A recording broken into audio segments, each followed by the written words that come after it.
एक ओर जहां पन्ना प्रशासन नशीले पदार्थों पर कार्रवाई कर उन्हें नष्ट कर रहा है और इसकी बिक्री और सेवन पर भी प्रतिबंध लगा है। इसकी बानगी 4 दिन पहले अमानगंज में दिखी थी, जिसमें करीब 20,000 की मादक सामग्री जलाई गई थी और 10,000 का जुर्माना किया गया था। लेकिन साहब लोगों की बात कुछ और है। दरअसल ऐसा समझ में आता है कि साहब लोगों पर ये नियम कानून कहीं पर भी लागू नहीं होते। हम बात कर रहे हैं गुनौर में पदस्थ एसडीएम सुरेश कुमार गुप्ता की। मध्य प्रदेश के मुखिया और पन्ना कलेक्टर के आदेशों को धता बताते हुए एसडीएम साहब चेंबर में ही राजश्री नामक पान मसाला चबा रहे हैं। उन्हें किसी का रत्ती भर भय नहीं।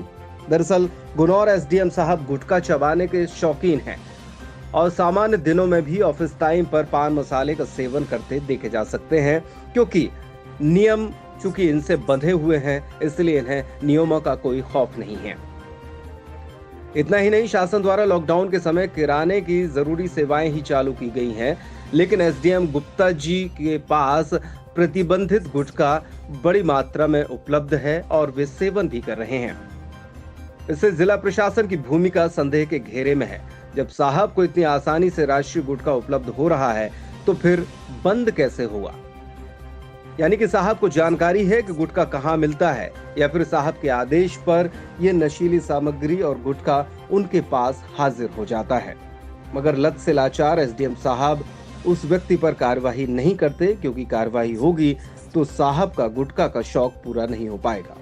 इस मामले में मीडिया कर्मी साहब से जब स्टोरी तैयार करने के लिए बाइट करने पहुंचे, तब भी गुप्ता साहब बाकायदा गुटखा चबाकर बैठे थे और तभी बाइट लेते समय मुंह में कैद गुटखा तो कैमरे में कैद नहीं हो पाया, लेकिन टेबल में रखा राजश्री पान मसाले का पाउच जरूर कैद हो गया। इससे सवाल उठना लाजमी हो जाता है कि जब एसडीएम साहब भी नियमों को धता बताने में आमादा हो गए हैं, तो आम लोगों से उम्मीद क्यों की जा रही है? कोई कहीं थूकेगा नहीं। गुटखा पर मैं प्रतिबंध लगा रहा हूं। ये गुटखा नहीं चलेगा, नहीं तो गुटखा खाया और